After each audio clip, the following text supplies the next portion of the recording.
فالخير وفير إن صرما ينجي المأثوم من النار. بسم اللہ الرحمن الرحیم. اللہم کن لولیک الحجۃ ابن الحسن صلواتک علیہ وعلی آبائہ فی ہذہ الساعۃ وفی کل ساعۃ ولیا وحافظا وقائدا وناصرا ودلیلا وعینا حتی تسکنہ ارضک طوعا وتمتعہ فیہا طویلا برحمتک یا ارحم الراحمین. اللہم عجل لولیک الفرج. اللہم صلی علی محمد وآل محمد. السلام علیکم محترم ناظرین و مومنین کرام. رمضان المبارک کی خصوصی نشریات قم المقدس سے لیے اپنے انتہائی محترم مہمان قبلہ مولانا حافظی صاحب کے ساتھ آپ کا میزبان مرتضیٰ علی نگری آپ کی خدمت میں حاضر ہے. دو بڑے مرتبے آپ کو اس وقت مل رہے ہیں. پہلا بڑا مرتبہ یہ ہے کہ آپ اس ہستی کی زیارت کر رہے ہیں، اس ہستی کے مزار مقدس کی زیارت کر رہے ہیں کہ جس ہستی کے مزار مقدس کو حضرت فاطمہ زہرا کے مزار مقدس کی طرح قرار دیا گیا ہے. آپ اس ہستی کے مزار مقدس کی زیارت کر رہے ہیں کہ جسے اہل بیت کا گھر قرار دیا گیا ہے. گھر یعنی کیا؟ انسان جب باہر اپنے تمام معاملات کر کر تھک جاتا ہے تو آرام، سکون اور محبت پانے کی جگہ اس کا گھر، اس کا آشیانہ ہوتا ہے. اس مقام کو کہ جس مقام کو آپ اس وقت لائیو ٹیلی ویژن اسکرین پر دیکھ رہے ہیں، اسے اہل بیت کا گھر قرار دیا گیا ہے. اور پھر ماہ مبارک و مقدس میں کہ جس کے شبیں عبادت ہیں، جس کے روز عبادت ہیں، جس کے ساعات عبادت ہیں، جس کے لحظات عبادت میں شمار کیے جاتے ہیں، رمضان المبارک کے مقدس مہینے کو اپنے ہاتھ سے نہ جانے دیجیے. دیکھیے، یہ ایام عام دنوں کی طرح نہیں ہیں. جب ایام عزائے امام حسین آتے ہیں تو انہیں آپ عام دنوں سے الگ کر دیتے ہیں. کیوں؟ آپ ایک مہینے پہلے تیاری کرتے ہیں کہ امام حسین کی مصیبت کا فرش عزا بچھے، امام حسین نے جو پیغام آفاقی کائنات کو دیا ہے وہ دنیا کو سنایا جائے، اس پیغام میں کوئی کمی کوتاہی کسی حساب سے نہ ہو.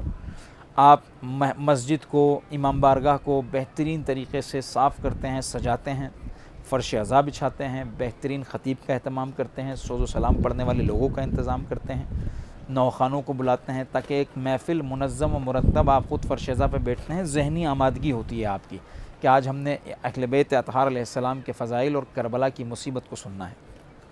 عین اسی طرح یہ رمضان المبارک بھی اتنا ہی مقدس و مکرم مہینہ ہے. اپنے مدارج کے اعتبار سے شاید یہ زیادہ بلند و مقدس ہے کیونکہ یہ اللہ کا مہینہ ہے، شہر اللہ ہے.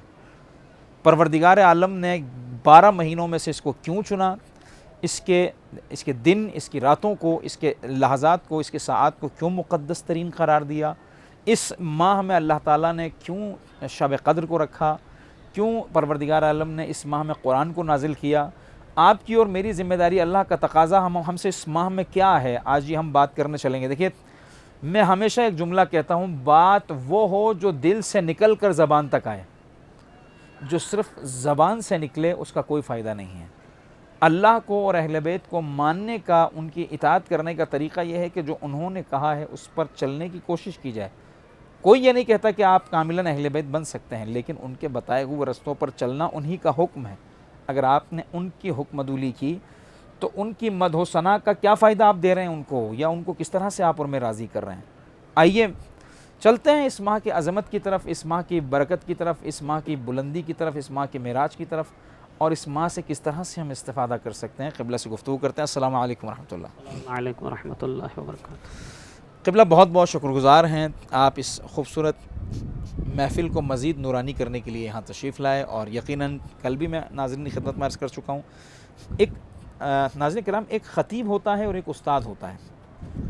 استاد جب گفتگو کرتا ہے تو ایک ایک لفظ کو کھول کر اس کی تشریح اور وضاحت کرتا ہے، اور آپ کے دیے ہوئے تمام سوالوں کا جواب بھی مطمئن کنندہ آپ کو دیتا ہے. قبلہ اساتید میں سے ہیں، آپ کو یہ پلیٹ فارم دیا گیا ہے. اپنی دعاؤں کو ضرور کیجیے، لیکن میری دیکھنے والے دوستوں سے، میرے ناظرین سے میری درخواست ہے کہ سوال کریں. کیا ہے، کیوں ہے، کس طرح سے ہے، کیسے حاصل کیا جائے، کیسے انجام دیا جائے، سوال کریں. قبلہ کی طرف چلتے ہیں. قبلہ اللہ تعالیٰ نے اس کائنات کو 12 مہینوں سے مزین فرمایا ہے. جی اب کوئی ان کو اسلامی مہینوں کے اندر دیکھتا ہے، کوئی ان کو شمسی مہینوں کے اندر دیکھتا ہے، کوئی ان کو میلادی مہینوں کے اندر دیکھتا ہے، لیکن ہیں 12 مہینے. پروردگار عالم کے ہی ہیں یہ 12 مہینے، اسی کے قائم کردہ یہ شب و روز ہیں، اسی کے قائم کردہ یہ ساعت و لحظات ہیں. لیکن پروردگار عالم نے ان 12 مہینوں میں سے ایک مہینے کو اپنے ساتھ مختص کیوں کیا؟ کیا وجہ ہے اس کی؟ اعوذ باللہ من الشیطان الرجیم، بسم اللہ الرحمن الرحیم. لا حول ولا قوة الا باللہ العلی العظیم. حسبنا اللہ ونعم الوکیل، نعم المولا ونعم النصیر. الحمد للہ والصلاة والسلام علی رسول اللہ وعلی آلہ آل اللہ واللعن علی اعدائہم اعداء اللہ. اما بعد فقد قال رسول اللہ صلی اللہ علیہ وآلہ وسلم: ایہا الناس قد اقبل الیکم شہر اللہ.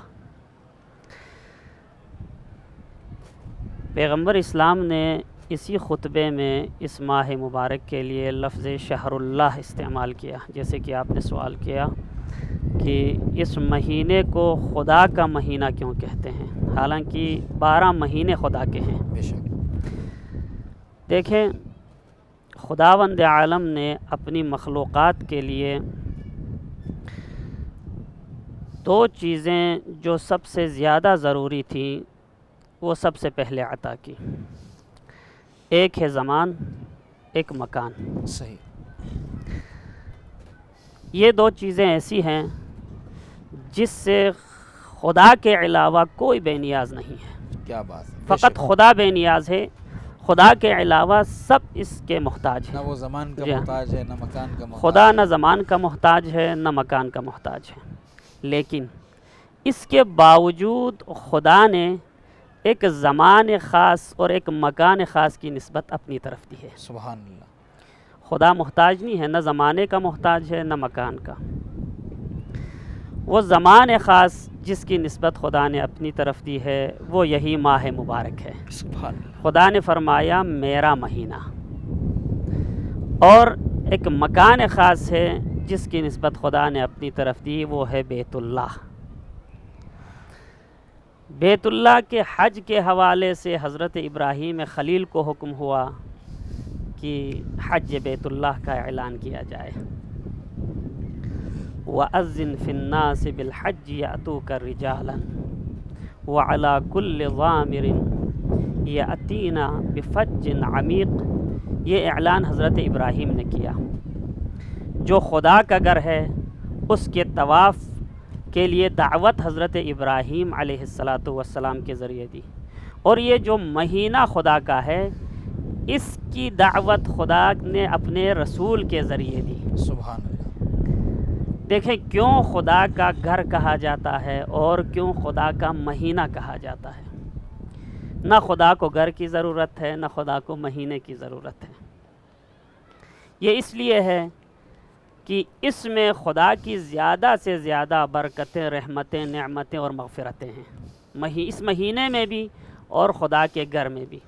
اب آپ دیکھیں حج کے مناسک کے جو احکام ہیں اور ان کے بارے میں جو روایات ہیں ان کا اگر ہم مطالعہ کریں تو ایسی روایتیں بھی وہاں ملتی ہیں کہ جو حقیقی حاجی ہوتا ہے وہ جب حج سے واپس آتا ہے تو اس طرح گناہوں سے پاک ہو چکا ہوتا ہے کہ کیوم ولدتہ امہ. سبحان اللہ. جیسے نومولود بچہ وہ جس کی ولادت کے دن پاک و پاکیزہ تھا گناہوں سے، اسی طرح جی ہاں نومولود بچے کی طرح وہ پاک و پاکیزہ ہو کے آتا ہے حج سے. اور اس سے کہا جاتا ہے استأنف العمل، آج سے نیا عمل شروع کرو. قبلہ یہاں تک تو بات سمجھ میں آتی ہے. جی ہاں. اللہ کا مکان متبرک ہے، اللہ رب العزت نے اپنے مکان کی زیارت کا اجر رکھا. وہ بادشاہ ہے، اس کی بارگاہ میں کیا کمی ہے. بات یہ ہے کہ اللہ تعالیٰ نے یہ پوری روئے زمین خداوند نے متعال کی ہے، تو ایک مکان مخصوص کا اہتمام کیوں کیا اس نے، جبکہ مشرق مغرب شمال جنوب سب اسی کا ہے. وَلِلَّهِ الْمَشْرِقُ وَالْمَغْرِبُ فَأَيْنَمَا تُوَلُّوا فَثَمَّ وَجْهُ اللَّهِ. اس نے پروردگار نے جو کہتا ہے کہ میں ہر جگہ ہوں، اگر انسان ایک لحظے کو غور کرے تو میں اس کی شہرک سے زیادہ اس کے قریب ہوں. کوئی ایسا مکان پیدا نہیں کر سکتا انسان جہاں میں نہ ہوں. دیکھیں ایک مرکز دکھایا ہے مسلمانوں کو، ایک مرکز پر متحد رہیں، چونکہ مسلمان توحید کے ماننے والے ہیں۔ سبحان ایسا اللہ۔ نہیں ہے کہ مثلا خانہ کعبہ میں خدا ہو، نعوذ باللہ، نہیں، ایک مرکز کی طرف، ایک نشانی کی طرف، ایک آیت کی طرف متوجہ کرا رہا ہے خدا، یعنی ایک آیت اور ایک نشانی کی طرف۔ یہ کعبہ، یہ خانہ کعبہ خدا کی ایک نشانی ہے، اس کی طرف سب نے متحد رہنا ہے، اس کی طرف متوجہ رہنا ہے۔ یعنی توحید دیکھیے، خداوندی کے اوپر تمام مسلمانوں کا ایک جگہ اکٹھا ہو کر توحید کا اعلان کر کے دنیا کو جی ہاں، بتانا کہ وحدہ لا شریک لا کے شریک کے پیروکار ہیں، پیروکار ہیں۔ ہم سب کا قبلہ کعبہ، ہم سب کا مالک، ہم سب کا مختار ارباب ایک ہی ہے۔ ایک ہی ہے، سبحان ایک نقطے پر سب نے متحد ہونا ہے۔ یعنی اللہ تعالیٰ نے جتنے بھی اعمال مسلمانوں سے طلب کیے ہیں، سب بظاہر مجھے لگتا ہے ان میں سب سے اہم عمل اتحاد ہے۔ جی ہاں، یقیناً ہے، عنصر مہم جو ہے وہ اتحاد یقیناً ہے، ہے، یقیناً کیونکہ جو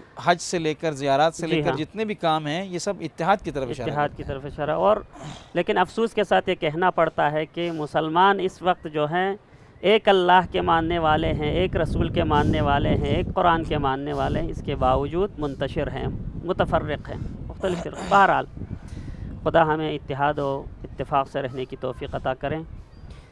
تو یہ جو خانہ کعبہ ہے، اس کی برکتوں کو ملحوظ نظر رکھتے ہوئے، اس کی رحمتوں کو ملحوظ نظر رکھتے ہوئے خدا نے اس مقام کو اپنا گھر کہا۔ اب ان دونوں میں کچھ شباہتیں بھی ہیں، ماہ مبارک رمضان اور خانہ کعبہ کے درمیان۔ دیکھیں، خانہ کعبہ کے حج کے لیے بھی ایک نبی کے ذریعے اعلان کرائے، صحیح، اور ماہ مبارک رمضان کے روزوں کے لیے بھی رسول خدا کے ذریعے قرآن مجید میں اعلان کرایا، یا ایھا الذین آمنوا کتب علیکم الصیام کما کتب علی الذین من قبلکم لعلکم تتقون۔ اور جو حج پہ جاتا ہے اس کے گناہ، جیسے کہ میں نے عرض کیا، سارے مولود بخش بچے جاتے کی ہیں۔ طرح۔ اور جو ماہ مبارک رمضان میں حقیقی روزہ دار ہوتا ہے وہ بھی اسی طرح پاک ہوتا ہے، چونکہ گناہوں کی مغفرت کا خدا نے وعدہ کیا ہے۔ اس مہینے میں ہر شب مختلف تعداد میں گنہگار بخشے جاتے ہیں۔ اس ماہ مبارک میں خصوصاً شب عید میں جو ہے بہت سارے گنہگاروں کی مغفرت ہوتی ہے۔ صحیح، اور اسی طرح جب حج تمام ہوتا ہے، وہ عبادت جو اس مکان پر ہوتی ہے جہاں جو خدا کی طرف، جس کی نسبت خدا کی طرف کی گئی ہے، وہاں پر ہونے والی عبادت کے اتمام پر بھی عید منائی جاتی ہے، صحیح، اور ماہ مبارک رمضان کے اختتام پر بھی عید منائی جاتی ہے۔ صحیح، لیکن عید ان لوگوں کے لیے ہے جو حج پر جانے کے بعد حقیقی حاجی بن کے آئے ہوں، ان صحیح۔ کے لیے۔ اور عید الفطر بھی ان لوگوں کے لیے عید ہے جو حقیقی معنی میں روزہ دار ہوں۔ سبحان اللہ۔ قبلہ اس لہجے پر آئے ہیں تو پھر مجھے ایک سوال کی اجازت دیجیے۔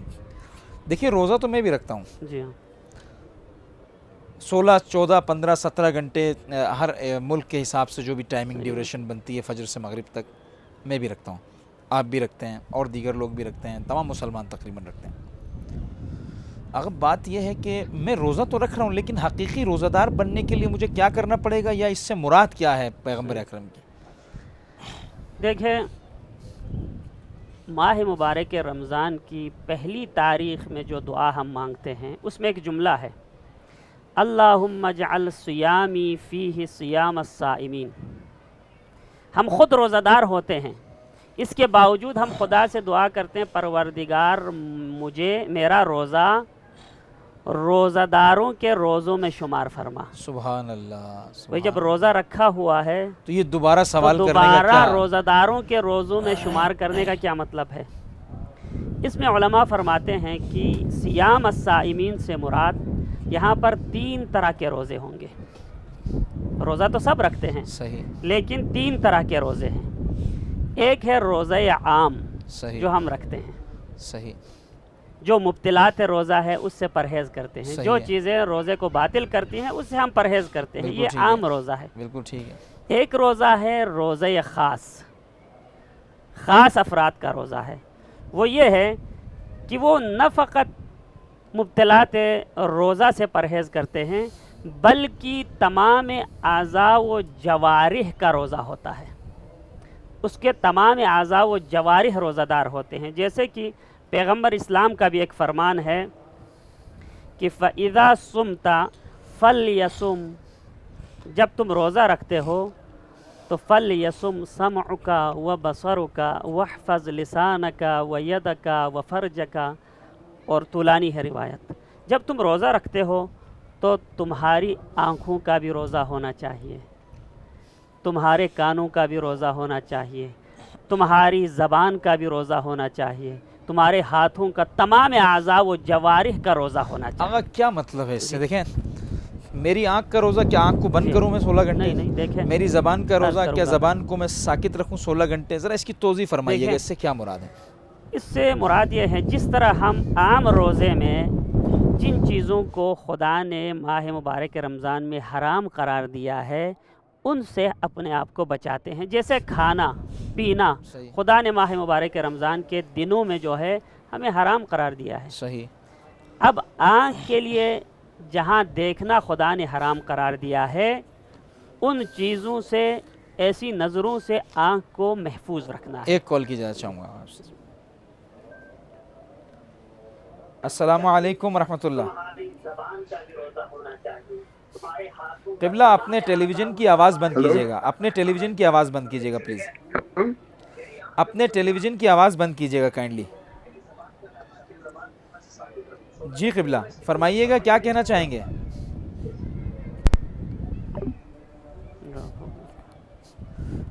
میری محترم دیکھنے والوں سے گزارش ہے آڈیو کال پر دھیان دیجیے پلیز، ویڈیو کال نہ کیجیے. آڈیو کال کیجیے تاکہ آپ کی آواز اور بات دونوں ہم تک صحیح طریقے سے پہنچ سکیں. قبلہ وہی بات آپ سے پوچھنی تھی. بہت سارے لوگ یہاں پر دعا کی بھی درخواست کر رہے ہیں. انشاءاللہ اس محفل کے آخر میں آپ کا بھائی گنہگار منقبت کی ایک چھوٹی سی محفل ارینج کرے گا. خود منقبت میں پڑھوں گا، وہ اللہ کی بارگاہ میں پیش کروں گا. انشاءاللہ وسیلہ بنا کر ہمارے ساتھ رہے گا. السلام علیکم. وعلیکم السلام. میں انیسہ سے بات کر رہا ہوں حضور، نیو یارک سے. میرے محترم بھائی، آپ کو اس خوبصورت اور نورانی محفل میں خوش آمدید کہتے ہیں. کیا کہنا چاہیں گے؟ آپ کو میری آواز آ رہی ہے؟ جی جی آپ کی آواز بالکل آ رہی ہے. مجھے آپ کی آواز بالکل نہیں آ رہی، بہت ہلکی ہلکی آ رہی ہے. السلام علیکم ورحمۃ اللہ. سب سے پہلے آپ نے بہت ہی جی میں بہت ہی قابل احترام مولانا صاحب کو سلام بھی پیش کرنا چاہوں گا. وعلیکم السلام ورحمۃ اللہ. اچھا، دوسری بات یہ، کل بھی میں نے یہ سوال کیا تھا، آج میرا سوال یہ ہے کہ جیسے کہ ابھی قبلہ نے فرمایا توحید کے بارے میں، جی تو اس سلسلے میں میرا یہ سوال یہ ہے کہ توحید کو ہم اپنے عمل میں کس طرح ڈھال سکتے ہیں؟ ٹھیک ہے. اور یہ بتائیے گا کہ عقیدہ توحید کیسے بچایا جا سکتا ہے؟ ٹھیک ہے. اور اسے کیسے خراب ہو سکتا ہے، یہ کیسے خراب ہو جائے گا؟ منافق سے کیا کو کیسے بچایا جائے؟ چلیے اس سلسلے میں آپ تھوڑی سی آپ کی رہنمائی فرماتے ہیں. آپ کی رہنمائی فرماتے ہیں. آپ کے سوالات ہم تک آ گئے ہیں، آپ کی رہنمائی فرماتے ہیں انشاءاللہ. بہت شکریہ. میں دوبارہ بتاؤں؟ نہیں ہم تک آپ کے سوالات آ گئے ہیں، بالکل آ گئے ہیں. انشاءاللہ آپ چینل پہ آن لائن رہیے. شکریہ. آپ کی رہنمائی فرماتے ہیں. قبلہ سوالات آ گئے ہیں، جی سوالات کی طرف چلتے ہیں. اور بہت اچھا سوال ہے. یقیناً آج کے اس معاشرے میں توحید کے خلاف صرف باہر سے کام نہیں ہو رہا ہے، صحیح. اندر بھی کچھ ایسے لوگوں کو ملحدین نے تیار کیا ہے جو توحید کے لبادے میں توحید کو نقصان پہنچا رہے ہیں. ایسے ماحول میں انسان ایک عام انسان توحیدی کیسے بن سکتا ہے؟ اس کے دل میں، اس کے عمل میں توحید کیسے اترے؟ دیکھیں، پہلے تو توحید خدا کی وحدانیت کو ماننا ہے. اگر کوئی خدا کے علاوہ کسی اور کو بھی خدا کے ساتھ معبود مانے، لائق عبادت مانے، تو وہ مشرک ہے. خدا کے علاوہ کوئی لائق عبادت نہیں، فقط ایک اللہ ہے جو لائق عبادت ہے. اسی لیے ہم کہتے ہیں وحدہ لا شریک لہ، اسی کا کی پرستش کوئی کی شریک ہے. نہیں ہے. اگر کوئی کہے خدا کے علاوہ کوئی اور بھی لائق عبادت ہے جس کی عبادت کی جا سکتی ہے تو وہ مشرک ہے. یہ تو بہت جی ہاں. اوپر کا درجہ ہو گیا، شاید یہ آخری درجہ ہے جس کی نہیں، آپ بات کر رہے اب توحید کی اقسام ہے اور اسی کے ساتھ ساتھ شرک کی بھی قسمیں بنتی ہیں. جی یہ جو میں نے عرض کیا یہ ہے توحید در ذات، خدا کی ذات میں خدا کو یکتا ماننا، یعنی اللہ کو وحدہ لا شریک ماننا ذات میں. اگر اس کا کوئی انکار کرے تو وہ مشرک ہے، جس کو شرک جلی کہتے ہیں علماء کی اصطلاح میں اور روایات میں۔ شرک جلی یعنی ایسا شرک ہے جو عیاں ہے۔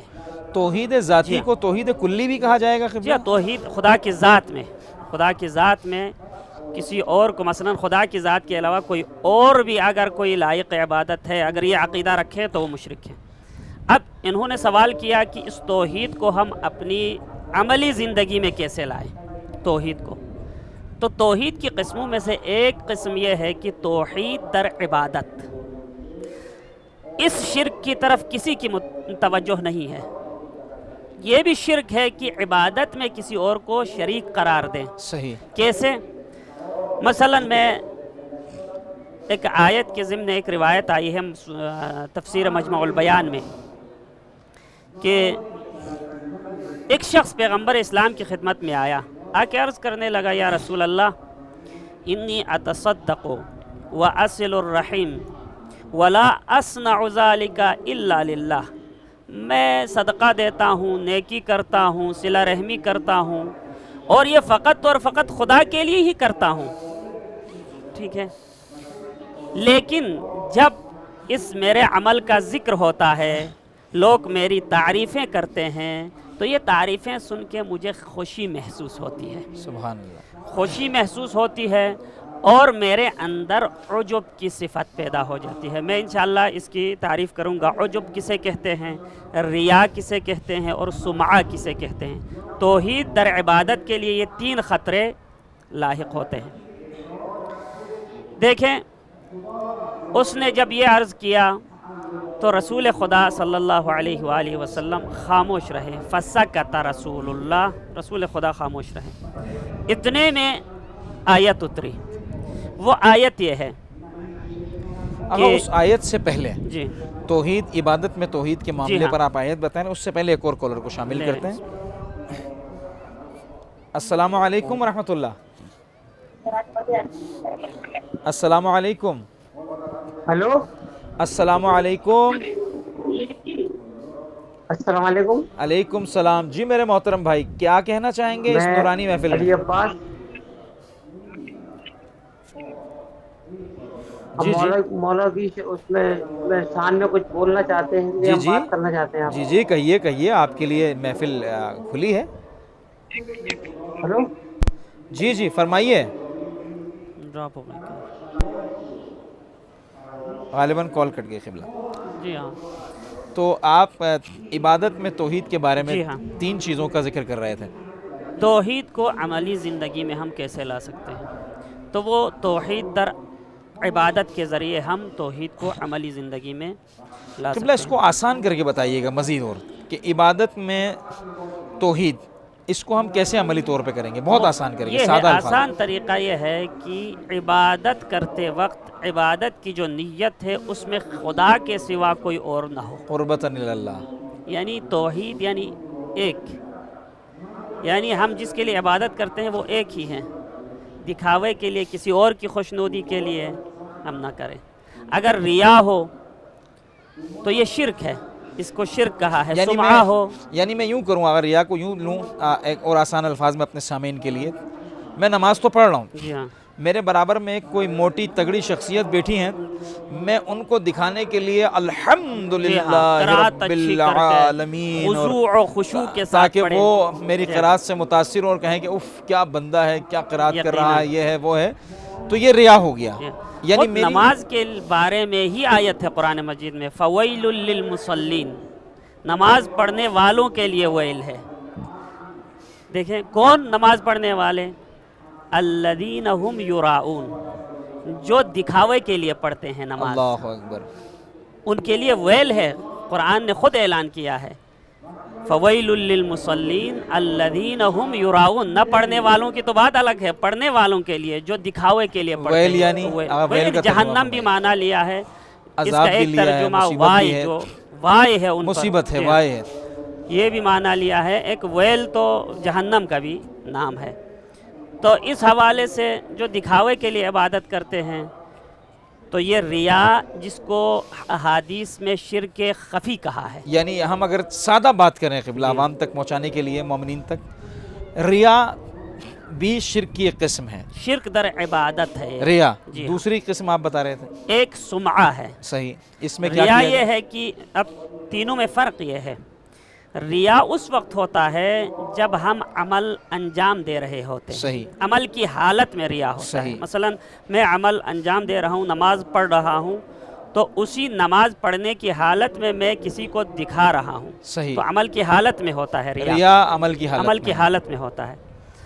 اور سمعہ یہ ہے، سمعہ سمع سے ہیں، میں جب عبادت کر رہا تھا تو کوئی نہیں دیکھ رہا تھا، میں اکیلا تھا، لیکن بعد میں اپنی عبادت کا ذکر دوسروں کے پاس کرتا ہوں تاکہ ان سے تعریفیں سنوں، آہا آہا، بنی نو آدم ہم جی جیسے ہاں۔ لوگوں کی سب سے بڑی کمزوری ہے یہ۔ تاکہ دوسرے میری تعریف کریں، ہم اس نے- کو سمعہ کہتے ہیں۔ ہم نے 1 روپے کا کام کیا نہیں اور جی ہاں۔ 9 روپے کی اضافی تعریف کا مکھن لگا کر واقعہ۔ دوسروں کو۔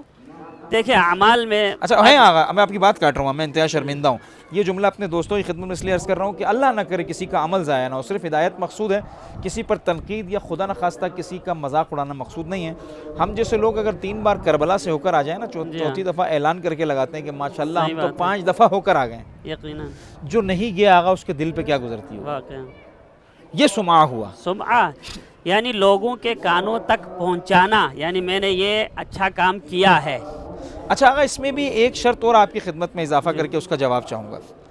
ایک بار یہ ہوتا ہے کہ میں اپنے کام کی تشریح کر رہا ہوں تشویق کے لیے، موٹیویشن کے لیے، وہ کہ تو دوسرا- نیت پر منحصر ہاں، ہے، وہ تو نیت پر منحصر ہے نا، یعنی نیت پر کام منحصر کلی ہے۔ غلط نہیں ہے، نہیں، دیکھیں بعض اوقات کیونکہ سورہ حجرات میں یہ ہے تذکرہ۔ خود امیر المومنین کے بارے میں بھی ایک آیت ہے کہ ایک دفعہ دکھا کے دیتے تھے امیر المومنین، ایک دفعہ چھپا کے دیتے سبحان تھے، اللہ۔ تاکہ لوگوں کی تشویق ہو، لوگوں کو شوق دلائے، دکھا کے دیں تو لوگوں کو شوق دلانے کے لیے، چھپا کے دیں تاکہ اس میں ریا نہ ہو، سمعہ نہ ہو۔ اب سمعے کی مثال ہمارے یہاں مشہور ہے، مثلا یہ لطیفہ کہ میں سمعے کی مثال دیتا ہوں۔ ایک شخص نے ایک دفعہ نماز شب پڑھ لی تھی، نماز تہجد پڑھ لی تھی، اور اس کو کہیں ذکر کرنے کا موقع نہیں مل رہا تھا کہ میں نے نماز شب پڑھی ہے۔ سبحان اللہ۔ ہوتا ہے، کچھ ایسے لوگ ہوتے ہیں، بالکل، اگر کوئی بالکل۔ نیکی کر لیے تو کوئی ایسا موقع ڈھونڈ لیتا ہے اس کا ذکر کرے تاکہ لوگ اس کی تعریف کریں، واہ اتنا بڑا کام اس نے کیا ہے۔ تو وہ کسی کے گھر پہنچا، پہنچ کے اس نے کہا کہ 1 گلاس پانی پلائے مجھے۔ 1 گلاس پانی پی لیا، پھر دوسری دفعہ پانی مانگا، دوسری دفعہ بھی پی لیا، پھر تیسری دفعہ مانگا۔ تو صاحب خانہ نے، جو میزبان تھا، اس نے کہا آپ اتنا پانی پی رہے، اتنی پیاس لگ رہی ہے آپ کو؟ تو اس نے کہا وہ اصل میں جو نماز شب پڑھی تھی نا، اس کی وجہ سے زیادہ پیاس لگ رہی ہے۔ تو ایسے لوگ بھی ہوتے ہیں، یہ سمعہ کی مثال ہے۔ بالکل، نماز پڑھی ہے اس نے رات کی تاریکی میں، اکیلے میں، خداوند گھر میں، متعال کو متاثر کرنے کے بجائے لوگوں کو متاثر دیکھیں، کرنے کے لیے نکلے ہیں۔ یہی شرک ہے، شرک خفی اس کو کہتے ہیں۔ اور اگر کچھ لوگ ایسے ہیں، آپ نے تو یہ واقعہ سن رکھا ہوگا، میں صرف ناظرین کے لیے عرض کر رہا ہوں آپ کی اجازت سے۔ ایک عالم دین اسی قم کے اطراف میں ایک مسجد میں امام جماعت تھے، صحیح، کیونکہ یہاں پر ایران میں آپ کو بتایا کہ خواتین بھی، اور مطلب آگے کے حصے میں خواتین اور بیک میں پیچھے کے پورشن میں پردہ لگا کر خواتین بھی نماز جماعت صحیح۔ پڑھتی ہیں۔ لوگوں کے جانے کے بعد چند باتوں کے لیے لوگ علماء سے اپنے مسائل ڈسکس کرنے کے لیے رک جاتے ہیں۔ صحیح۔ تو ایک خاتون گفتگو ڈسکس کرنے کے لیے ایک عالم دین کے پاس آئیں، تو ان کے وہ عالم دین کے پاس پہنچی تو ان کے بعد معدے کی ہوا جو ہے وہ ان کی خارج ہو گئی۔ تو اس عالم دین نے اس لیے خاموشی اختیار کی کہ اس عورت کو یہ محسوس نہ ہو کہ اس سے یہ عمل، کیونکہ برا سمجھا جاتا ہے، ایک خاتون کے حوالے سے تو زیادہ برا سمجھا جاتا ہے، اس کو برا لگے۔ جب خاتون گفتگو کرنے لگی عالم دین سے، تو عالم دین نے ایسا ظاہر کیا کہ جیسے وہ بہرے ہیں۔ ناظرین کرام دیکھیے گا، ایک طرف وہ ہے اور ایک طرف یہ ہے۔ میں آپ کو صرف اس لیے بتا رہا ہوں کہ مجھے اور آپ کو مثالوں کی کمی نہیں ہے۔ جب عورت نے بات کی، قبلہ میں آپ سے یہ پوچھنا چاہتی ہوں، قبلہ نے کہا جی کیا کہنا چاہتی ہیں بیٹا؟ انہوں نے کہا یہ کہنا چاہتی ہوں۔ کیا کہنا؟ زور سے بولے، مجھے سنائی نہیں دے رہا۔ اس عورت نے اپنی بات کی اور دل میں شکر کرتی ہوئی باہر نکلی کہ مجھ سے تو ایک جو وہ ایسا کام ہو گیا تھا جو باعث شرمندگی تھا، اچھا ہوا مولانا صاحب تھوڑے بہرے نکلے۔ اور اس خاتون نے پورے علاقے میں ڈنڈورا پیٹ دیا کہ مولانا صاحب بہرے ہیں، مولانا صاحب کا کان بھاری ہے۔ آپ قبلہ کہتے ہیں کہ ناظرین کرام اس عالم دین نے اس عورت کی عزت اور اکرام کی خاطر جب تک وہ زندہ رہی پوری زندگی اپنے آپ کو بہرا لوگوں کے سامنے پیش کیا. جب کوئی بات کرتا تھا تو کہتے تھے بیٹا ذرا اونچا بولو میں سن نہیں رہا ہوں. ٹھیک ٹھاک انسان. جب وہ عورت اس دنیا سے گزری تو یہ راز افشا ہوا کہ مولانا صاحب کے دونوں کان صحیح و سالم ہیں. ناظرین کرام، ایک یہ عمل ہے اور ایک وہ عمل ہے جو ہم انجام دیتے ہیں. آپ خود فیصلہ کیجئے، کیا مثالوں کی کمی ہے ہمارے پاس؟ یہ وہ لوگ ہیں جنہوں نے اہل بیت کے در سے سبق لیا ہے. قبلہ سما کی مثال بھی آپ نے دے دی. ایک تیسری جو ہے وہ ایک تیسری قسم ہے جس کو عجب کہتے ہیں. سبحان اللہ. عجب ہے خود پسندی. ایک شخص ہے جو وقت پر نماز پڑھتا ہے، روزے بھی رکھتا ہے، حج پہ بھی جاتا ہے اور مثلا مختلف عبادتیں کرتا ہے. پھر ایک دفعہ سوچتا ہے یار میں تو بہت بڑے مقام پہ پہنچ گیا ہوں، اب تو اتنی عبادتیں میں نے کی ہیں، میرے برابر تو کسی نے عبادت نہیں کی ہوگی. اس طرح کا ایک عجب اس کے اندر، ایسی صفت اس کے اندر پیدا ہو جاتی ہے. عجب پہ آپ کو روک رہا ہوں. بہت خوبصورت گفتگو ہے. ایک کال کی جانا چاہوں گا. بسم اللہ. السلام علیکم.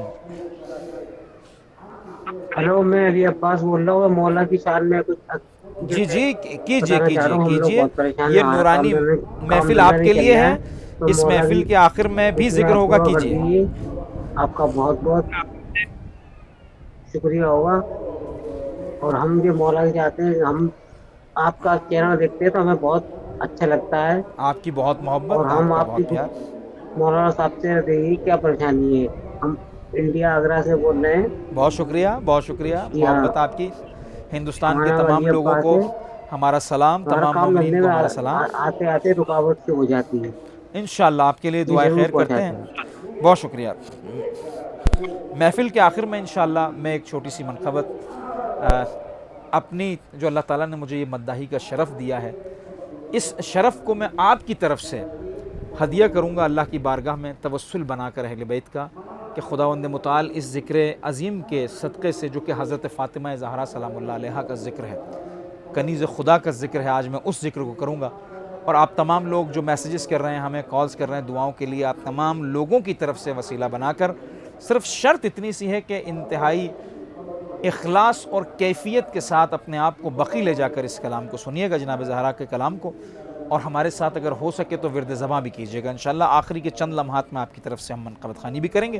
ہمارے ساتھ رہیے گا. سوالوں کا سلسلہ جاری ہے، آپ کال کر سکتے ہیں. قبلہ عجب کی طرف ہم پہنچے تھے. عجب کہتے ہیں خود پسندی کو، عبادت کے حوالے سے خود پسندی کو.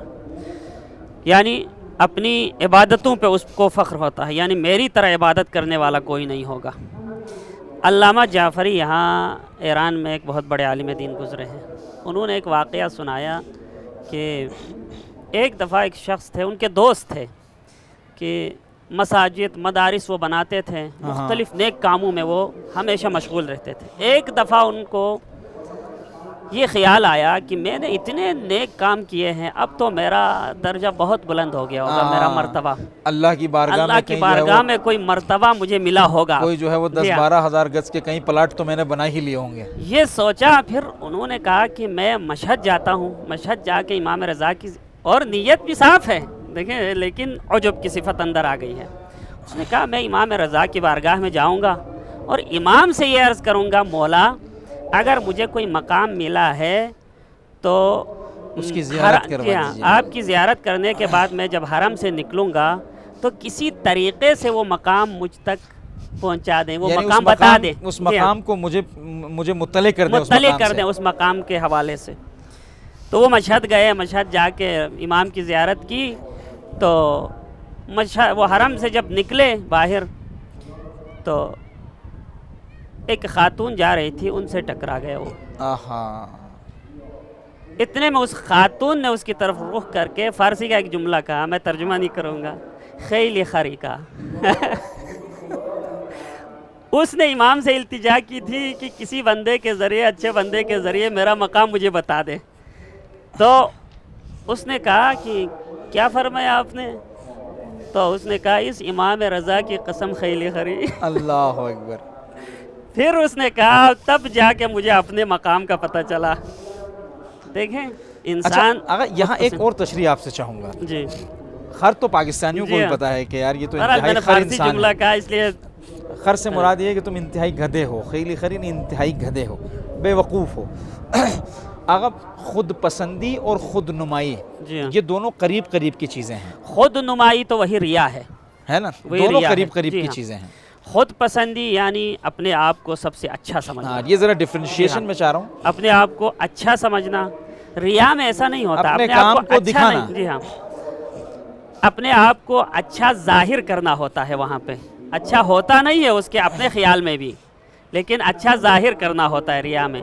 لیکن عجب میں اپنے آپ کو اچھا سمجھتا ہے، وہ فقط ظاہر نہیں کرتا بلکہ اپنے آپ کو سب سے اچھا سمجھتا ہے یعنی وہ۔ اپنے کیے ہوئے اعمال پر اس قدر قانے ہوتا جی ہاں۔ ہے کہ اس کی نظر میں وہ شاید منزل قبولیت پر پہنچے ہوئے ہیں۔ وہ یقین کرتے ہیں کہ بس میرے سارے اعمال قبول ہیں، مجھ جیسا کوئی عابد نہیں ہوگا، مجھ جیسا کوئی زاہد نہیں ہوگا، مجھ جیسا کوئی عمل خیر کرنے والا نہیں ہوگا۔ اس طرح کی ایک صفت انسان کے اندر پیدا ہو جاتی ہے۔ ایک لحاظ سے یہ تکبر کے زمرے میں بھی آتا ہے۔ دیکھیں شیطان نے بھی یہی کیا تھا، 6000 سال عبادتیں کی تھی اس نے، لیکن ایک سجدہ نہیں کیا اور تکبر کیا اس نے، اور 6000 سال کی عبادتیں ضائع ہو گئی اس کی۔ قبلہ ایک اور جملہ عبادت آپ کی سے، تھی اس نے، عبادت میں کمی نہیں تھی، ایک لہجے کے تکبر نے، ایک لہجے کے تکبر نے ایک سب اور کو جملے کی تائید آپ سے چاہوں گا جی۔ قبلہ۔ تمام اہل بیت علیہ السلام نے استغفر اللہ ربی و اتوب الیہ جی ہاں، کی تکرار کی ہے، اور ہر آنے والے مومن کو اس حوالے سے نصیحت بھی کی ہے۔ جی ہاں، معاذ اللہ ثم معاذ اللہ، کیا ائمہ گنہگار تھے استغفر اللہ ربی و اتوب الیہ کہہ رہے تھے، یا انہوں نے میرے لیے کہا ہے کہ ہمارا جو محب ہے، ہمارا جو بندہ ہے، ہمارا جو چاہنے والا ہے، وہ اس استغفار کے ذریعے اپنے گناہوں کو پاک کرے، اپنے رزق میں اضافہ کرے؟ صحیح۔ اس استغفار کا ذرا فلسفہ بتائیے گا خیر۔ دیکھیں استغفار جو ائمہ کرتے ہیں وہ عبادت کے عنوان سے کرتے ہیں۔ استغفار خود ایک عبادت ہے، سبحان اللہ۔ ایسا نہیں ہے کہ مثلاً کوئی گنہگار ہو تب وہ استغفار کرے، کوئی اچھا بندہ ہو وہ استغفار کرے تو اس کے درجات بلند ہوتے ہیں، اس کے گناہ تو نہیں ہیں لیکن اس کے درجات بلند ہوتے ہیں۔ ایک یہ ہے کیونکہ وہ اچھا جی ہاں۔ کام کرتے ہوئے بھی رب سے معافی کا طلبگار ہے، اس لیے کہ اپنے وہ آپ کو دیکھیں، اس کی ایک وجہ یہ ہوتی ہے کہ وہ اپنی عبادت کو عبادت نہیں سمجھتے، اتنا یقین نہیں ہے اس اپنی عبادت پر۔ دیکھیں خود امیر المومنین یا پیغمبر اسلام نے فرمایا الہی ما عبدناک حق عبادتک، جو عبادت کا حق تھا وہ ہم نے ادا نہیں کیا۔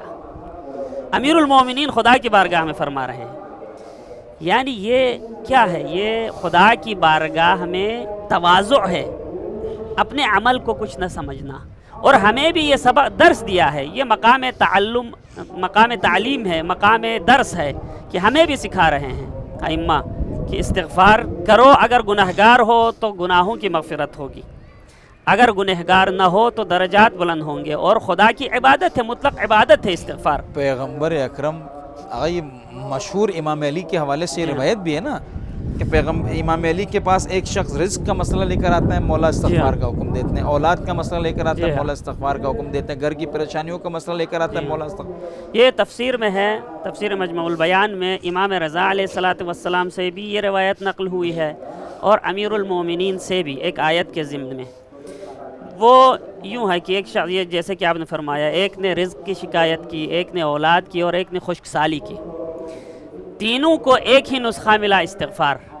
جو ساتھ موجود تھا اس نے عرض کیا مولا آپ نے، ان کے تو مشکلات مختلف تھے، ان کے مسائل مختلف تھے، لیکن نسخہ ایک بتایا آپ نے۔ تو امام علیہ السلام نے فرمایا کہ یہ نسخہ میں نے قرآن سے لیا ہے، وہ نسخہ قرآن میں کہا ہے۔ تو امام علیہ السلام نے فرمایا فَقُلْتُ اسْتَغْفِرُوا رَبَّكُمْ إِنَّهُ كَانَ غَفَّارًا يُرْسِلِ السَّمَاءَ عَلَيْكُمْ مِدْرَارًا وَيُمْدِدْكُمْ بِأَمْوَالٍ وَبَنِينَ وَيَجْعَلْ لَكُمْ جَنَّاتٍ وَيَجْعَلْ لَكُمْ أَنْهَارًا۔ تینوں مسائل کا حل اسی ایک آیت میں ہے، اسی ایک آیت میں۔ پیغمبر اسلام کو حکم ہوا کہ استغفار کرنے کا کہیں، مال بھی اولاد بھی مشکلات سے، مال بھی، اگر مال چاہیے، اگر اولاد چاہیے، اگر خشک سالی کی وجہ سے مشکل ہے تو یرسل السماء علیکم مدرارا، آسمان سے خدا کی باران رحمت نازل ہوگی۔ تو یہ تین مشکلیں، اور ایک جملہ میں ناظرین کے لیے یہ ہدیہ کروں گا. آیت اللہ شاہ آبادی سے میں نے سنا، آیت اللہ نصر اللہ شاہ آبادی، آیت اللہ شاہ آبادی کے بیٹے شاہ آبادی، پچھلے سال ان کی رحلت ہوئی ہے.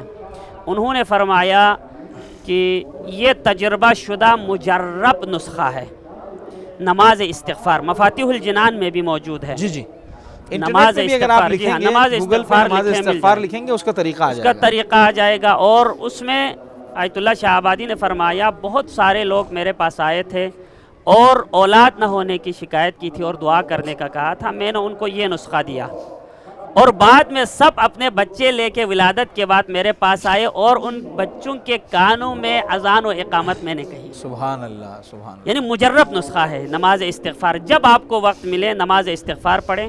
نماز استغفار نماز جعفر طیار کی طرح ہے لیکن اس نماز کی طرح طولانی نہیں ہے. میں مختصراً اس کا طریقہ بتا دوں تاکہ مومنین استفادہ کر سکیں. بابرکت مہینہ ہے، اس مہینے میں پڑھنے کا بہت زیادہ فائدہ ہے.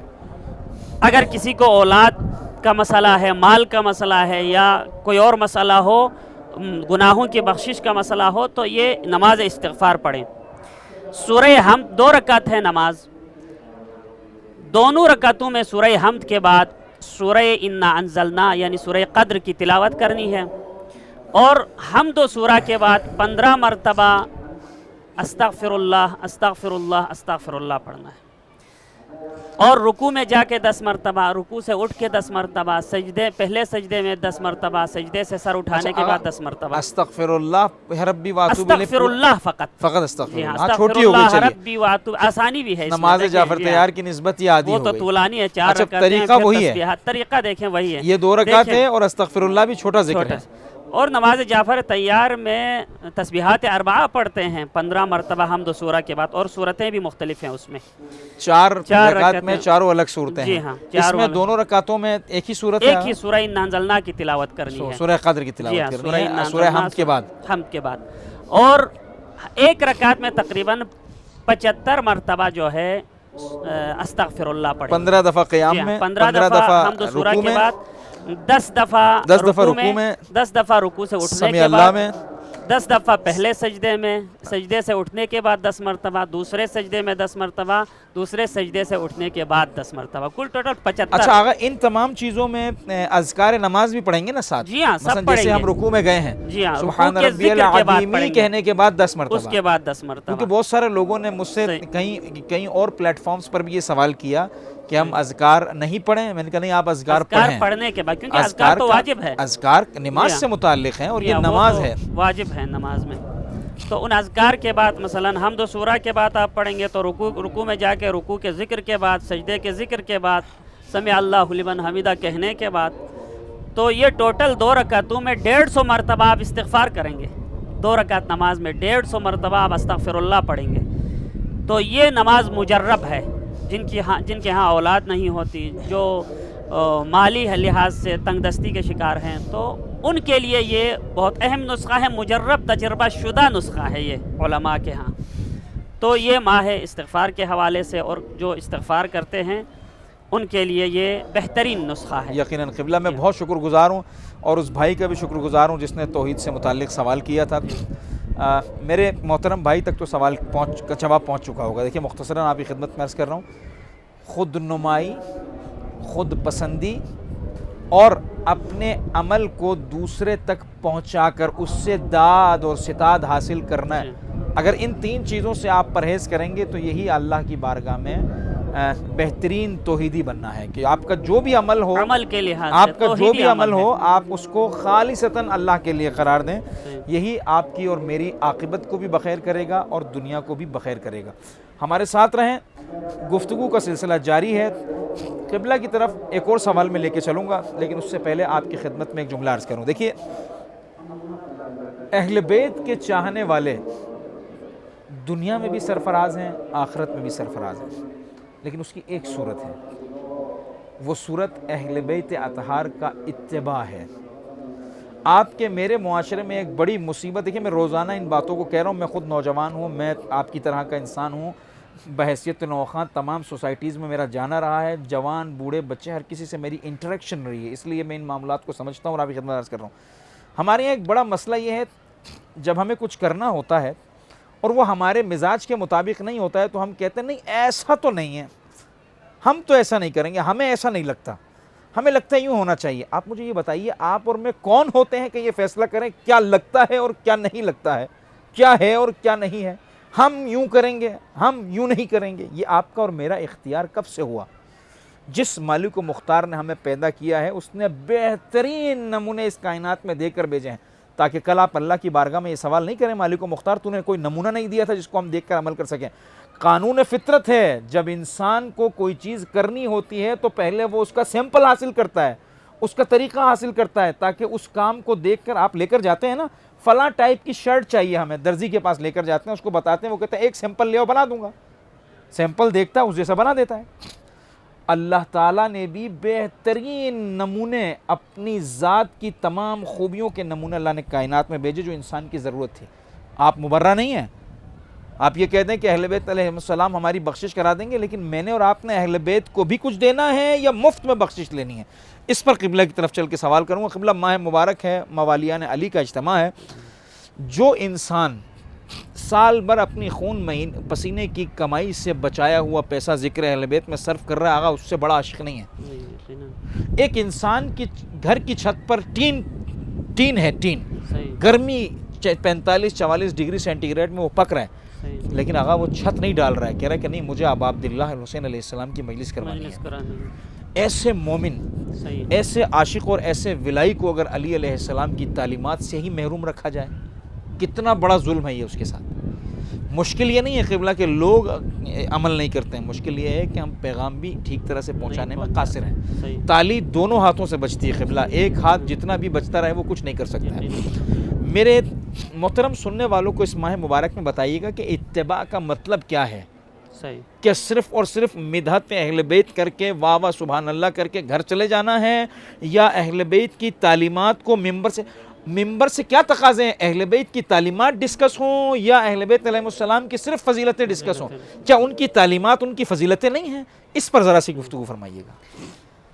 دیکھیں، سب سے پہلے تو میں یہ عرض کروں گا کہ خدا نے ہمیں بندہ قرار دیا ہے۔ ایک کال کی اجازت چاہوں گا۔ السلام علیکم ورحمۃ اللہ۔ السلام علیکم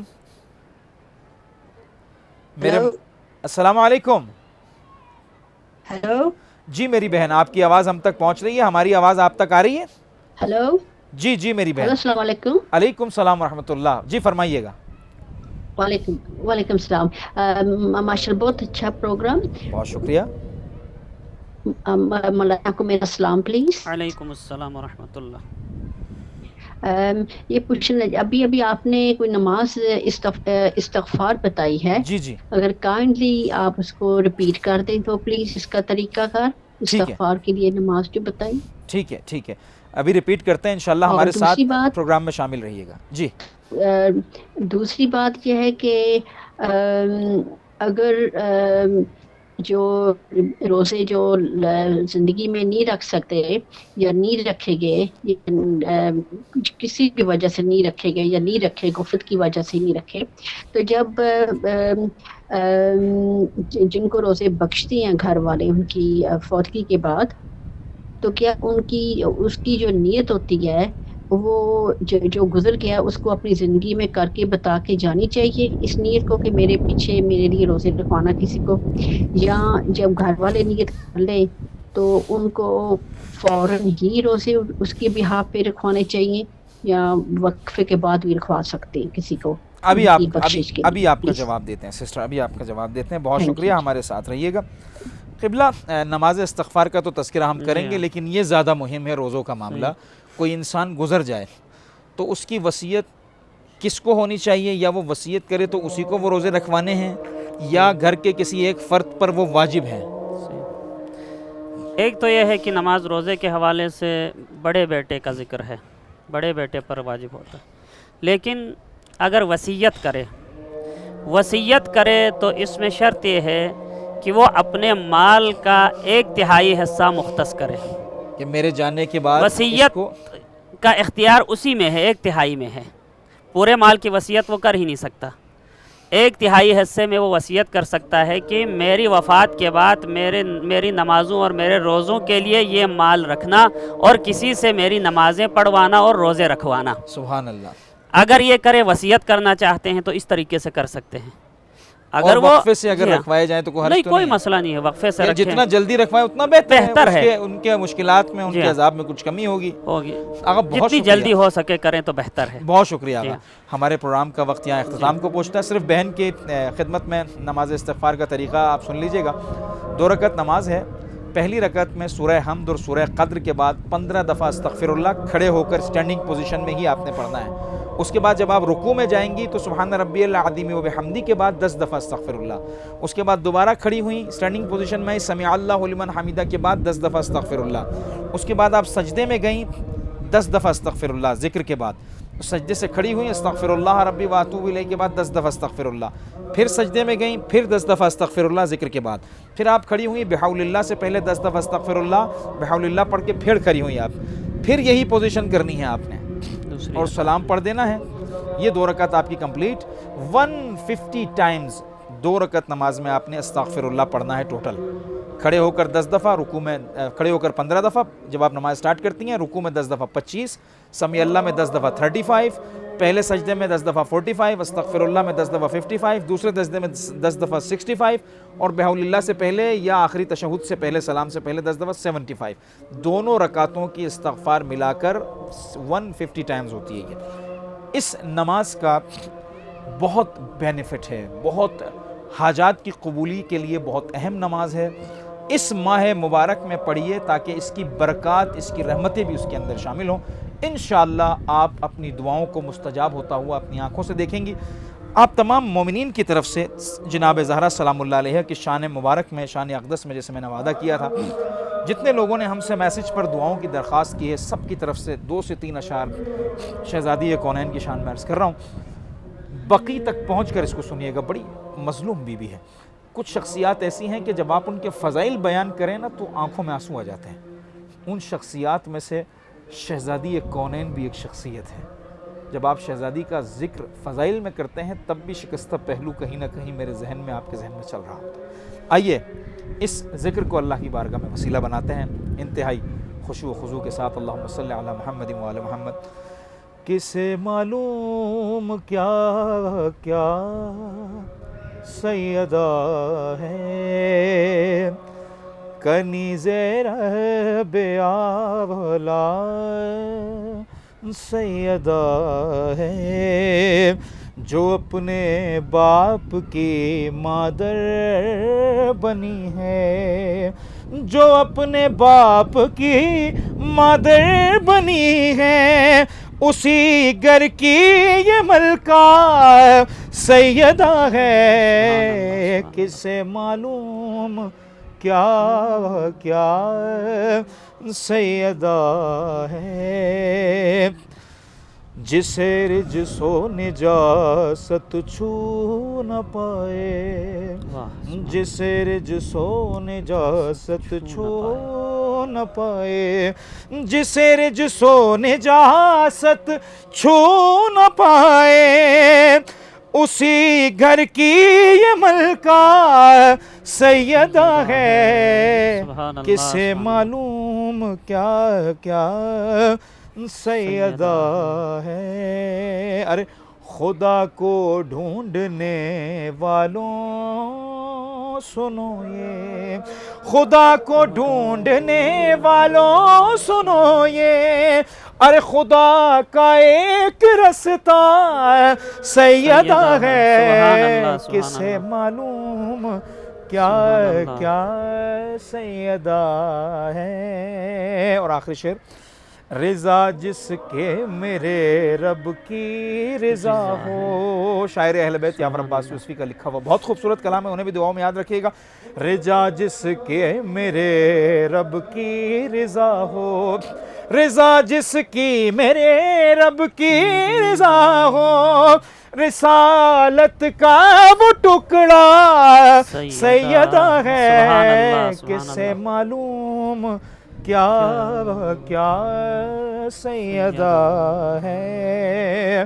کنیز رب اعلیٰ سیدہ ہے. اور آخری شعر، یہ دو ہستیاں جناب زہرا سلام اللہ علیہا، جناب فاطمہ معصومہ سلام اللہ علیہا، کہ جن کے باباؤں نے جنہیں ام ابیہا کا خطاب دیا کہ یہ ہماری بھی ماں ہیں. یہ ایک شعر آپ کی طرف سے ان دو ہستیوں کو ہدیہ کر رہا ہوں.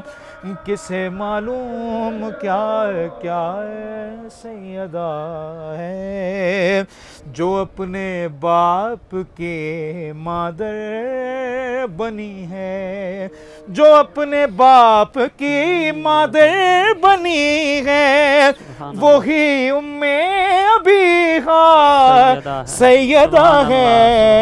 کسے معلوم کیا کیا سیدہ ہے، کنیز رب اعلیٰ سیدہ ہے.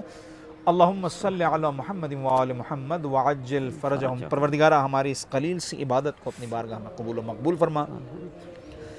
تیری کنیز خاص کا جو ذکر ہم نے اس محفل سے، اس مقام مقدس سے کیا ہے، پروردگارہ تجھے ذکر کا واسطہ، خود اس ہستی کا واسطہ، تجھے اس محترم شخصیت حضرت فاطمہ معصومہ سلام اللہ علیہ کا واسطہ، جن جن لوگوں نے اپنی مشکلات کے لیے، اپنی اولاد کی مشکلات کے لیے، اپنی مالی مشکلات کے لیے دعائیں کی ہیں، پروردگارہ بالخصوص وہ لوگ جو کووڈ کے مریض ہیں پوری دنیا میں، تمام بشریت میں، تیری مخلوق میں جو بھی اس مرض میں مبتلا ہے، بحق اہل بیت اطہار کے، جن کے ذکر کے وسیلے سے، جن کے اسماء کے وسیلے سے تو نے انبیاء و اوصیاء و اولیاء کی دعاؤں کو قبول فرمایا، ہماری دعا کو بھی اپنی بارگاہ میں قبول فرما. سارے مل کر آمین کہیے گا. اگلے سلسلہ گفتگو تک کے لیے بندہ حقیر اور قبلہ کو اجازت دیجیے، اس امید کے ساتھ کہ یہ جو پروگرام چل رہا ہے یہ عام پروگرام سے ہٹ کر ہے. میں آپ کو وہ کڑیاں دے رہا ہوں جو اہل بیت اطہار علیہ السلام نے خالص دی ہیں. میں علماء سے تکرار بھی اسی بات پر کرتا ہوں کہ وہ سادہ تر کر کے آپ کو بتائیں تاکہ آپ عملی زندگی میں قدم رکھیں جس طرح سے اہل بیت نے فرمایا ہے. بہت بہت شکریہ. اگلے سلسلہ گفتگو تک کے لیے اجازت چاہوں گا. تب تک کے لیے اللہ آپ کا اور ہمارا حامی و ناصر ہو. اپنے میزبان مداح اہل بیت مرتضی نگری اور قبلہ مولانا حافظ صاحب کو اجازت دیجیے گا. اللہ حافظ.